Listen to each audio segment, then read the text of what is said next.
Hello again, friends. This is Mike, and welcome back to the Soul Unleashed podcast. Today I want to revisit the concept of purgatory, and what caused me to think about this. Usually it's something that happens during the day that gets me into this frame of mind, was, believe it or not, formerly Twitter, now X. And I was reading a post there. I subscribe to a number of different religious type posts, and this is somebody who's a Catholic theologian. I won't say his name. But he said, what is your favorite Catholic explanation for the concept of purgatory? And one of the people that answered this said, here's purgatory straight from the mouth of Jesus Christ. And he refers to this part of the Bible. It's Luke chapter 12, verses 41 to 48. And it's a story of the faithful servant. Many of you may know it, or the story of the faithful slave. Depending upon the version of the Bible you read, they're either slaves or servants. But anyway, they're not expecting their master to return, and he comes back, and one of the guys knows the master's coming back. He still beats the other servants, eats all the food, whatever. He gets punished severely. Another couple of servants, they don't know that the master's coming back, but they're not ready, and they get punished a little more lightly. There's people that don't know he's coming back, don't know what they're supposed to do. They're punished differently.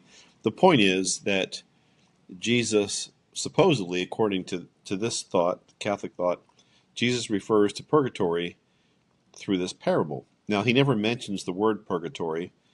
He never mentions this is what happens. You know, I know Jesus was trying to. I mean, I don't know anything really, but I suspect Jesus was trying to convey to people at that time certain serious and eternal truths, and why he chose this particular thing with servants or slaves, I don't know. I guess people could relate to it, but why he didn't just come out and say, hey, dudes, I'm talking about purgatory. I'm talking about this phase of eternal life after you die where you're going to be hanging out for a while before you get to go to heaven. There is generally universal belief, not just with Catholics, but with other religions, that only people who are purified can enter heaven, or only people who are purified can exist in the presence of God. And so you've got to be purified. That's where the whole concept of purgatory comes from for Catholics. You die, you go to purgatory, you hang out there for a while, and then you go to heaven. As I've mentioned in previous podcasts, I struggle with purgatory.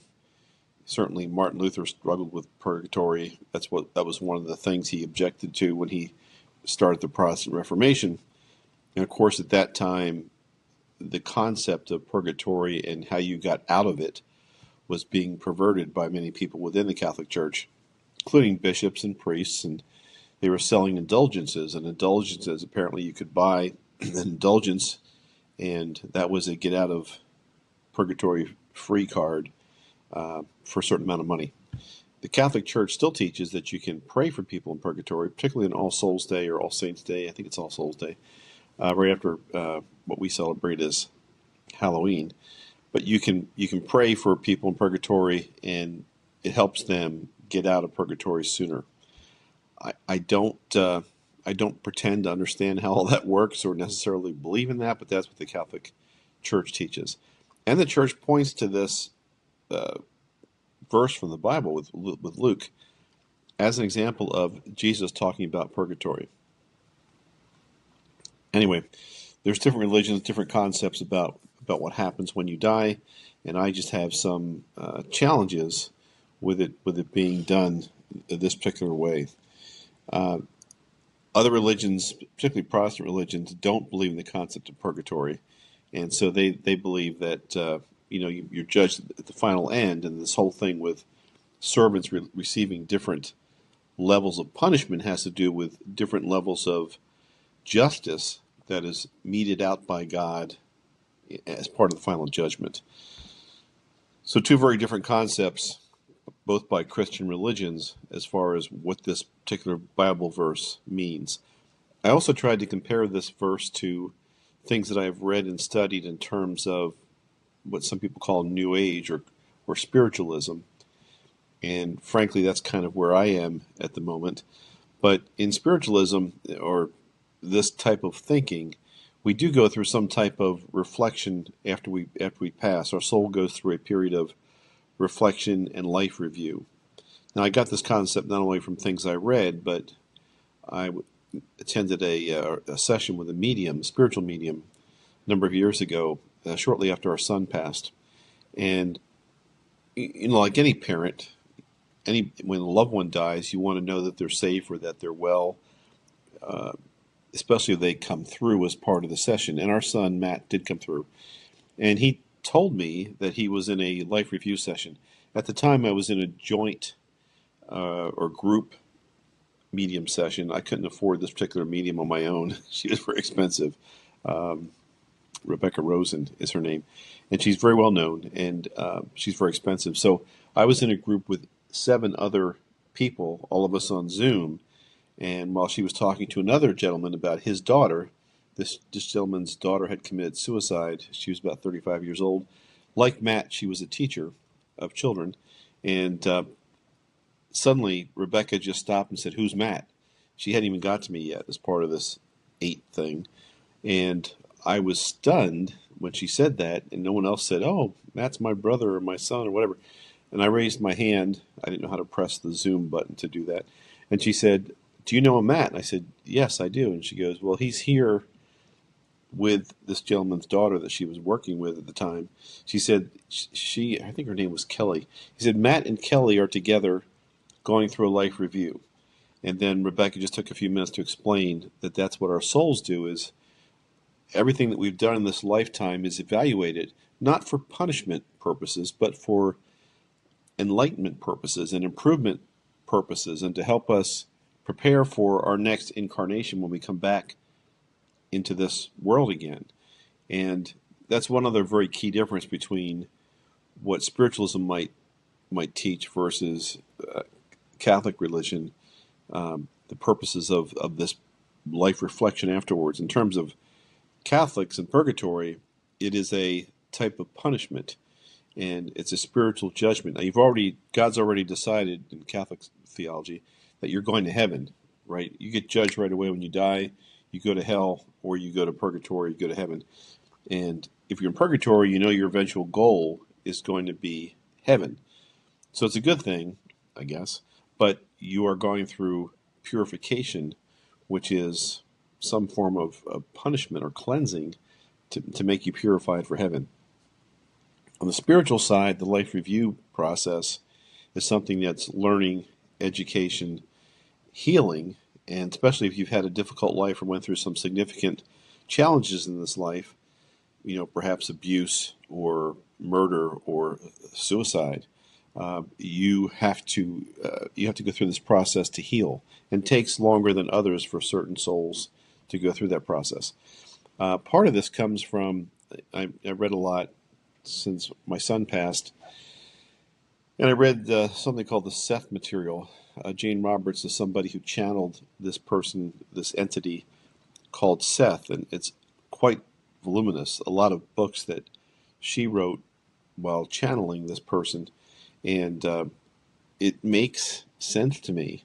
Now, my Christian friends and other people might say, you're a complete fool because the Bible's been around forever and it's been viewed and read and interpreted and analyzed by millions of people. And here you are listening to some dude that is coming through some lady who's off her rocker.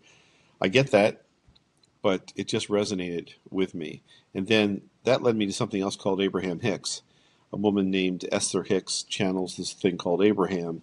And she was a student of, or she read the material from Jane Roberts and Seth. And Esther Hicks has this entity that says a lot of the same things. It's all good, it's all positive, and it all presents a picture of when we die, what happens. And that's called Abraham Hicks, the material. One cool thing about what both the Seth material and Abraham Hicks and others, many others, I've read since then, they talk about how we see when we die what we expect in this life. So if you are a Christian and you believe in the Bible and you believe in a heaven and a hell, when you pass, you might see that version of what you believe. If you believe that there is a hell and that you are going to go to hell when you die, say you've done a lot of bad things, that's what you will experience when you die. Now, it doesn't last, apparently, eternally. It's part of the healing process, but you see what you expect. I had a tough time accepting this initially because one of the things that either Seth or Abraham Hicks said was, say you believe in the Virgin Mary and that she's always been someone to whom you prayed, you've asked for her intercession, and you're sure that she is part of your construct of heaven. When you die, the person that might greet you, the spirit that might greet you, will be the Blessed Mother or the Virgin Mary. It will be someone welcoming you looking like that. Now, is it really the Blessed Mother or the Virgin Mary? I don't, I don't know. Do you really see Jesus Christ when you die, or is it something that's created for you to make you feel better when you pass? Eventually, all this learning and healing is completed, and you return to spirit. You return to the one source, God, if you will, and then you start planning again to come back to this world to be reincarnated. That's some things I've read that I've really come to believe and understand. Not just the Bible, but plenty of other books. I can read that same passage in Luke and not see purgatory. I can see it maybe as an explanation of the different phases we might go through after we die. But to Catholics that believe and want to believe that is the proof for purgatory. So I just want to mention that today. This is, I guess, a short podcast, but the concept of purgatory is something that I constantly think of and struggle with. Catholics believe it, Protestants do not. Other religions don't have anything comparable or similar to that. I will say the Mormons have something which is kind of similar. It's called spirit prison. So when you die in the Mormon belief, you go to their concept of heaven. You go there, or if you need help or need healing or you've done bad things, you can go to spirit prison. And the purpose of spirit prison, as I understand it, is to learn to accept the gospel, the Mormon gospel. And once that's accomplished, then you can go to, they've got 3 different tiers for heaven. They do have a concept. I used to think that Mormons don't believe in hell, but they've got something called the outer darkness. And very, very few souls get sentenced there.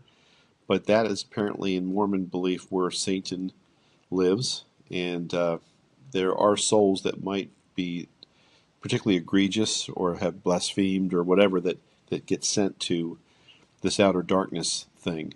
My understanding, the difference between, say, Mormons and Christians is that a lot of people in the Christian world go to hell, or a lot of people can go to hell. In the Mormon world, it's very few, and they go to this thing called the outer darkness. Anyway, that's a little bit veering away from purgatory, which is strictly, as far as I understand it, just a Catholic construct. Anyway, that's my little podcast for today. Just some thoughts I had for today, prompted by, of all things, X. And look forward to speaking to you again soon. Thank you. Bye-bye.